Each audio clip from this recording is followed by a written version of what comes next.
இட்லி எப்பா இட்லி போட்ட சமான எவ்வளவு பெரிய பூகம் வந்தாலும் சரிடா நீ ஒரு ஆள் எஸ்கேப் ஆயிருப்பா. வெல்கம் டு ஐரக்ஷன் சேனல். எங்களோட வீடியோஸ் உங்களுக்கு பிடிச்சிருந்ததுன்னா லைக் பண்ணுங்க, கமெண்ட் பண்ணுங்க, ஷேர் பண்ணுங்க, மறக்காம சப்ஸ்கிரைப் பண்ணுங்க. ஓகே, இப்போ என்ன வீடியோ போனா எம்டி அண்ட் ரீசெண்டா போட்ட வீடியோ தான் பார்க்கலாம். ஓகே, வணக்கம். பல தடைகளை தாண்டி ஒரு வழியா இந்த கருப்பு படத்தை பார்த்தாச்சு. ஆமா ஆமா, எப்பா இந்த படம் ரிலீஸ் ஆகிறதுக்குள்ள ஒரு வழி பண்ணிட்டாங்க. ஆமா, படாத படம் ஆயிட்டா. எப்போ ரிலீஸ் ஆக வேண்டிய படம் தள்ளி தள்ளி தள்ளி தள்ளி தள்ளி ரிலீஸ் டேட் அன்னைக்கும் தள்ளி போய் இன்னைக்கு ரிலீஸ் ஆயிருக்கு. கருப்பன் வரான், வழி மறிக்காதே, வழி மறிச்சுக்கிட்டே இருக்கீங்க. படம் ரிலீஸ் ஆக போது நல்ல செலிப்ரேஷன் பண்ணி படம் பாக்குறதுக்கு உள்ள போறதுக்கு முன்னாடி திடீர்னு ஷோ கேன்சல் ஆயிட்டு இன்னைக்கு ரிலீஸ் ஆகல அப்படின்னு சொன்னா எப்பரா இருக்கும்? நாளைக்கு 8 மணிக்கு வா. சரி 8 மணிக்கு வா. 8 மணிக்கு வா. நாளைக்கு 8 ப்ரொடியூசர் சைடுல தான படம் ரிலீஸ் ஆக போதுன்னு அழுத்தம் திருத்தமா சொல்றாங்க போஸ்டர்னா வச்சு. ஆனா இன்னைக்கு படம் ரிலீஸ் ஆகலன்னு ஒரு போஸ்ட் கூட போட மாட்டாங்க. சரி காலையில ரிலீஸ் ஆகல, மதியம் ரிலீஸ் ஆகலன்னு சொல்லிட்டு ஒரு போஸ்ட் போடலாம்ல. டெய்லி 8 மணிக்கு வாசல்ல போய் நிப்ப ரஜினி. நின்னு கால் வலி வந்தததான் மிச்சம். சரி மதியமும் ரிலீஸ் ஆகல, ஈவினிங் ரிலீஸ் ஆகலன்னு ஒரு போஸ்ட் போடலாம்ல. எத்தனை டைம்டா தியேட்டருக்கு போயிட்டு வருது. எனக்கு கூட பரவாயில்ல, இதான் பொழப்பு, நான் போய் தான் அவனு வேற வழி இல்ல. நிறைய ஃபேன்ஸா இருக்கட்டும், நிறைய பேர் வந்துட்டு படம் ரிலீஸ் ஆகிட்டான்னு தியேட்டர் வாசலே உட்காந்துருக்காங்க. உட்காருங்க சார், டைம் ஆகும், அவங்க எப்ப முடிப்பாங்கன்னு சொல்லவே முடியாது.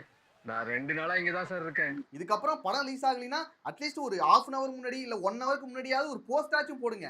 அபிஷியலா ஒரு கன்ஃபர்மேஷன் வந்துச்சுன்னா ஓகேடா படம் ரிலீஸ் ஆகல, நம்ம வீட்லயே இருக்கலாம், இல்ல வேலைக்கு போகலாம். புக் பண்ணவங்களுக்கு ஒரு மெசேஜ் அனுப்பி இருக்காங்க. ப்ரொடக்ஷன் கம்பெனி வந்துட்டு படம் நல்லா இருக்கும், நானும் அபிஷியலா ஏதாவது சொல்லுவாங்க. எனக்கு ஜனநாயகங்களுக்குலாம் வந்துச்சு, ஒண்ணுமே சொல்ல மாட்டாங்க. எல்லாத்தையும் ஒரே ஒரு மனுஷனுக்காக பொறுத்துக்க வேண்டியதா இருக்கு. சரி ஓகே, நம்ம வந்துட்டு இதெல்லாம் ஓரமா தள்ளி வச்சுட்டு கருப்பு படத்தோட ரிவ்யூ பார்க்கலாம். எல்லாம் நம்ம அன்பான ஃபேன்ஸ்க்காக. இந்த படத்தை பார்க்கிறதுக்கு முன்னாடி என்னோட எதிர்பார்ப்புங்கிறது இந்த படத்து மேல கொஞ்சம் கம்மியா தான் இருந்துச்சு. ஆமா ஆமா ஆமா, ஃபர்ஸ்ட் பார்க்கும்போது புரிஞ்சுக்கிட்டது வேற மாதிரி கமர்ஷியல் மூவியா இருக்க போது. அது மட்டும் இல்லாம ஆர்ஜே பாலாஜி வில்லனா வர போறாரு.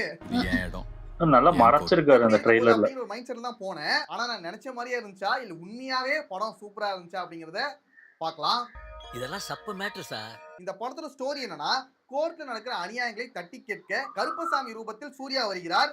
அவர் அந்த அநியாயங்களை தட்டி கேட்டாரா இல்லையா அப்படிங்கறதா இந்த படத்தோட கதையே. சும்மா ஷார்ட்டா சொல்லியிருக்கேன், நீங்க அங்க போய் பாத்துங்க.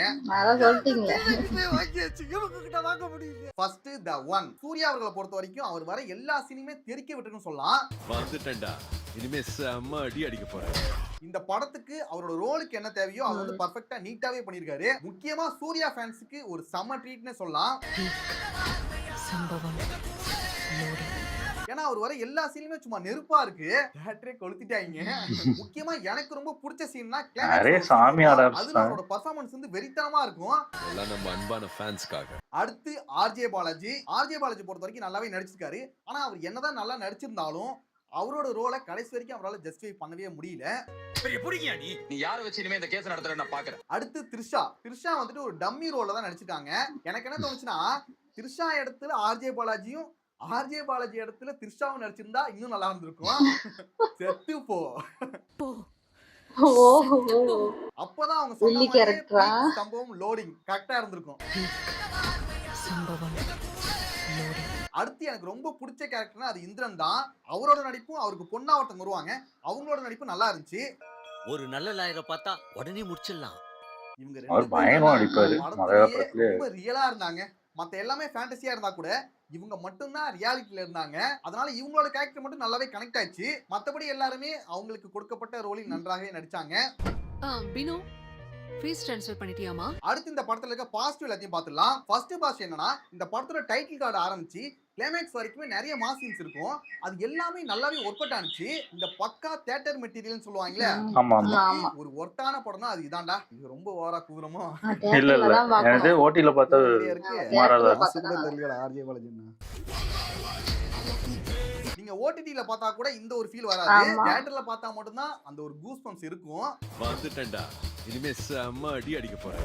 ஒருவேளை இந்த படம் பார்க்கணும்னு ஒரு ஐடியா இருந்துச்சுன்னா நீங்க வந்துட்டு தியேட்டர்ல பார்க்கலாம். ஆனா இதை வச்சு மட்டும் முடிவு பண்ணாதீங்க, இன்னும் நிறைய விஷயங்கள் இருக்கு, அதையும் சொல்றேன். ஸ்டார்டிங்ல வர என்ட்ரியா இருக்கட்டும், அதுக்கப்புறம் சூர்யா ஃபர்ஸ்ட் டைம் வருவாரு அந்த ஒரு சீனா இருக்கட்டும், அதுக்கப்புறம் ஹீரோ எலிவேட் பண்ற நிறைய சீன்ஸ் எல்லாமே கூஸ் பம்ப்ஸா இருந்துச்சு.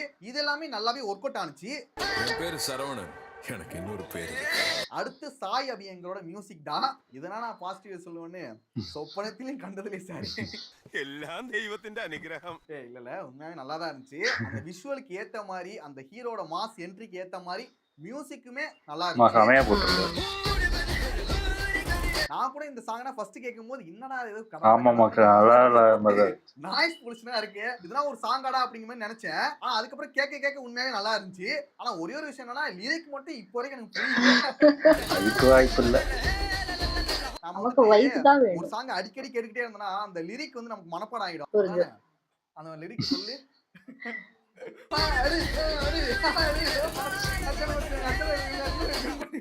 உண்மையாவே எனக்கு இப்போ வரைக்கும் லிரிக்கே என்னன்னு தெரியலடா. லிரிக்கே புரியனாலும் சாங் நல்லா இருக்கு. இதுக்கப்புறம் லிரிசிஸ்டுக்குனா வேலை இருக்காது போல. சார்ஜ் இப்படிதான் வந்துருங்க பேசாம. ஓகே, மியூசிக்கா பார்க்கும்போது ஒரு புது ஒரு வைபை வந்து கிரியேட் பண்ணுச்சு. சூப்பரா இருக்குடா. அடுத்து ஜிகே விஷ்ணுவோட சினிமாட்டோகிராஃபி இந்த படத்துக்கு ஒரு பெரிய பாசிட்டிவ் சொல்லுவேன். ஏன்னா விஷுவலாவே இந்த படம் நல்லா இருந்துச்சு. அதே போல சிஜி ஒர்க்குமே பெர்ஃபெக்ட்டா பண்ணிருக்காங்க. அடுத்து இந்த படத்துல வர ஒரு சில காமெடி சீன்ஸ் வந்து நல்லாவே ஒர்க் அவுட் ஆனிச்சு. அதே போல கவுண்டர்ஸுமே நல்லா இருந்துச்சு. கையில துப்பாக்கி கிடைச்சா யார் என்னன்னு பார்க்காம நீட்டிடுவியோ.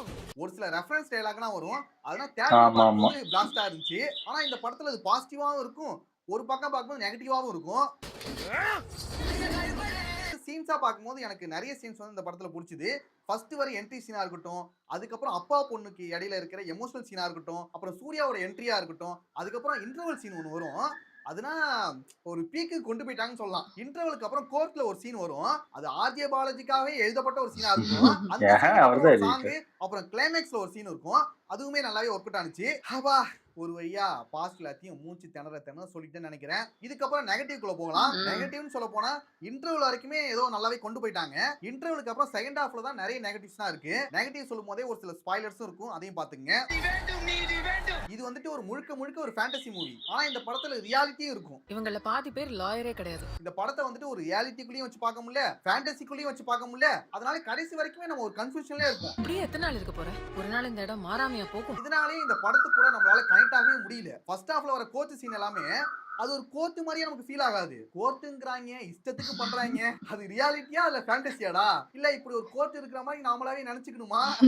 இல்ல இது ஒரு வேற ஒரு கிரகத்தில் நடக்கிறதா? அப்படிங்கிற மாதிரி தோண வைக்குது. படத்துக்காக இப்படி பண்ணிருக்காங்க. ஒரு காரை வந்து பிளாஸ்ட் பண்றாங்க, அதை வந்து யாருமே தடுக்கலையா. அவ்வளவு பேர் இருப்பாங்க, யாருமே வந்து கேட்க மாட்டாங்க, தட்டி கேட்க மாட்டாங்க. போலீஸ் என்ன இருக்கு, இந்த கவர்மெண்ட் என்ன பண்ணிட்டு இருக்கு அப்படிங்கிற மாதிரி இருக்கும். இவ்வளவு ஓப்பனா எல்லாமே நடந்துட்டு இருக்கு. இது என்ன கோர்ட்டா இல்ல என்னடா அப்படிங்கிற ஃபீல் தான் கடைசி வரைக்குமே இருக்கும். அட்லீஸ்ட் அந்த மாதிரி சீன்ஸ் வந்து சரி பண்ணிக்கலாம்னு தோணுச்சு. ஏன்னா கோர்ட் சீனை வந்துட்டு ரியாலிட்டியா காமிச்சிருக்கலாம். அதுக்கப்புறம் அதுக்குள்ள வந்து ஒரு ஃபேண்டசியை கொண்டு வந்திருக்கலாம். மேபி அப்படி இருக்கும் போது நமக்கு வந்து கனெக்ட் ஆகுற மாதிரி ஒரு ஃபீல் வந்திருக்கும். நமக்கு தான் தெரியல போல, அங்கேயே ஃபேண்டசி ஆரம்பிச்சிட்டாங்க போல. அடுத்து கருப்பசாமியா வர சூர்யா கிட்ட சத்தியம் வாங்கிடுவாங்க. உங்களோட சக்திகள் எல்லாத்தையும் யூஸ் பண்ணக்கூடாது அப்படின்னு. சாமி கிட்டே சக்தியை யூஸ் பண்ணக்கூடாது சத்தியம் வாங்குறாங்க. சரி சாமி தானே சத்தியம் பண்ணிட்டாங்க, இதுக்கப்புறம் சக்தி எதுவும் யூஸ் பண்ண மாட்டாங்கன்னு பார்த்தா அடுத்த சீன்ல யூஸ் பண்ணிட்டு இருப்பாரு. நான் யார்கிட்டயும் சொல்ல மாட்டேன். இந்த படத்துல நிறைய ரெஃபரன்ஸ் சீன்ஸ் வச்சிருக்காங்க, ரெஃபரன்ஸ் டயலாக் வச்சிருக்காங்க, நிறைய ரீக்ரியேஷனா பண்ணிருக்காங்க. இது எல்லாமே இருந்தாலும் இந்த படத்துக்குன்னு என்ன தனித்துவம் இருக்கு? ஒரு 10 வருஷம் கழிச்சு ஒரு ரெஃபரன்ஸ் எடுக்கிறாங்கன்னா இந்த படத்துல இருந்து என்ன எடுப்பாங்க? ரெஃபரன்ஸ் இருக்கலாம், ஆனா ரெஃபரன்ஸ் மட்டுமே இருக்க கூடாது. அது மட்டும் இல்லாம நிறைய சீன்ஸோட ரீக்ரியேஷனா பண்ணிருக்காங்க. ஒன்னு ரெண்டு இடத்துல இருந்தா பரவாயில்ல, படம் முழுக்க நிறைய இருக்கு. 10வது கேமியோனா கொண்டு வந்திருக்காங்க.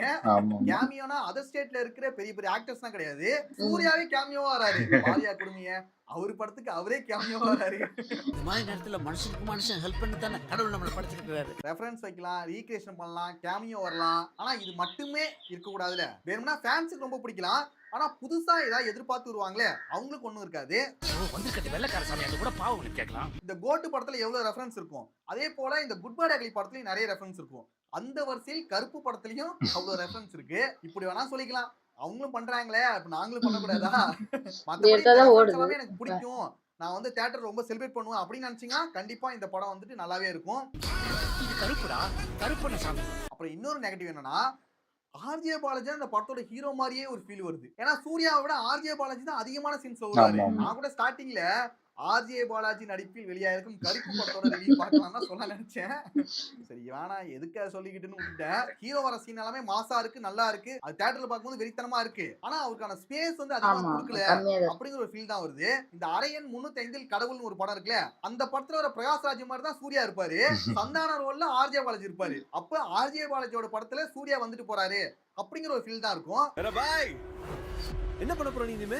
அடுத்து ஒரு பெரிய நெகட்டிவ் என்னன்னா வீக்கான வில்லன் வந்துட்டு எந்த அளவுக்கு ஸ்ட்ராங்கா இருக்கானோ அப்பதான் நமக்கு ஒரு பயம் வரும், ஒரு இன்ட்ரெஸ்டிங்கா இருக்கும். ஆனா இந்த படத்துல பாத்தீங்கன்னா வில்லன் வந்துட்டு ரொம்ப வீக்கா இருப்பான். சாமி கூட ஒரு சாதாரண மனுஷன் சண்டை போற மாதிரி காமிச்சிருப்பாங்க. இதெல்லாம் சுத்தமா இன்ட்ரெஸ்டிங்காவும் இல்ல, ஒர்க் அவுட்டும் ஆகல. ஃபர்ஸ்ட் ஹாஃப் வரைக்கும் கூட ஓகேவா போச்சு, செகண்ட் ஹாஃப்லாம் சுத்தமா நல்லாவே இல்ல. கிரிக்கெட்ல கமெண்ட்ரி சொல்ற வேலைக்கு போறியா? அதுக்கு ஏதோ கிரிக்கெட் தெரியுமா?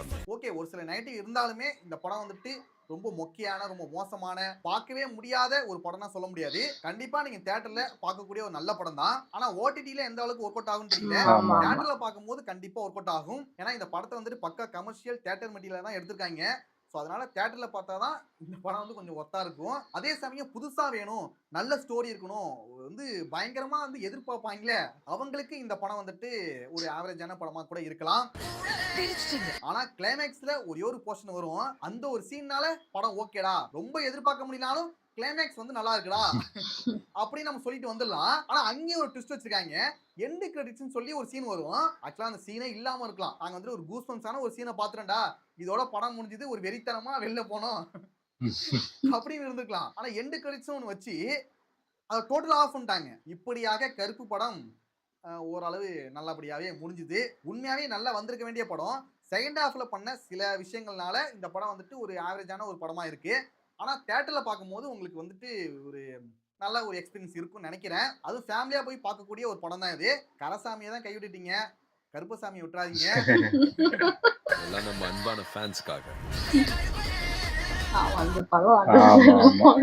நல்லா இருந்துச்சு. ஆனா நாங்களுமே பார்த்துட்டோம், நல்லாதான் இருக்கு. ஆனா சில பேருக்கு அந்த கேமியோ அந்த இது வர்றது மேபி அது சில பேருக்கு அது மேபி அது என்னடா அது இதுலயும் அப்படியே வச்சிருக்காங்க அப்படின்னு தோணலாம்.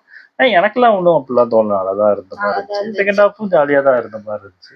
எதிர்பார்ப்பே இல்லாம போனோம். அதனால ஏன்னா நாங்க ட்ரெய்லர் பார்க்கும்போது நாங்க ட்ரெய்லர்ல ரியாக்ட் பண்ணியிருப்போம். நீங்க ட்ரெய்லர்ல பாத்தீங்கன்னா நாங்க எப்படி புரிஞ்சுக்கிட்டோம்னா கடைசி அதாவது நார்மல் சூர்யா வந்து சண்டை போட்டு கடைசி தான் அந்த கருப்புசாமி வருவாங்க அப்படின்னு நாங்க நினைச்சுக்கிட்டோம் அந்த ட்ரெய்லர் பார்க்கும்போது. ட்ரெய்லர் அப்படிதான் இருந்துச்சு. நாங்க அது ஃபர்ஸ்ட் நாங்க புரிஞ்சுக்கல. அதுக்கப்புறம் தான் நிறைய மீம் இதெல்லாம் பார்த்ததுக்கப்புறம் ஓ இப்படியா கதை அப்படின்னு அதுக்கப்புறம் தான் தெரிஞ்சு. அது வரைக்குமே தெரியாது உண்மையில. ஆமா நல்லா இருந்துச்சு. இது வந்து தியேட்டர்ல பார்த்தாதான் உண்மையா சொல்ல போனா தியேட்டருக்கு தான் நல்லா இருக்கும். ஏன்னா அந்த கத்துற சவுண்டு, அந்த சவுண்ட் எஃபெக்ட் எல்லாமே அந்த தியேட்டர்ல பார்க்கும்போது அந்த ஒரு கூஸ் பம்ப்ஸ் கிடைக்கும். எனக்கு தெரிஞ்சு நிறைய பேருக்கு இந்த படம் கண்டிப்பா பிடிக்கும். சாமியார் ரொம்ப தயவுசெய்து ஆமா ஆமா அதான் பயமா இருக்கு. நம்ம பக்கத்துல யாரும் உட்காந்து பயமா இருக்கு. நல்லா இருந்துச்சு. ஓகே, என் வீடியோஸ் உங்களுக்கு பிடிச்சிருந்தா லைக் பண்ணுங்க, ஷேர் பண்ணுங்க, கமெண்ட் பண்ணுங்க, மறக்காம சப்ஸ்கிரைப் பண்ணுங்க. நல்லா இருக்கும்.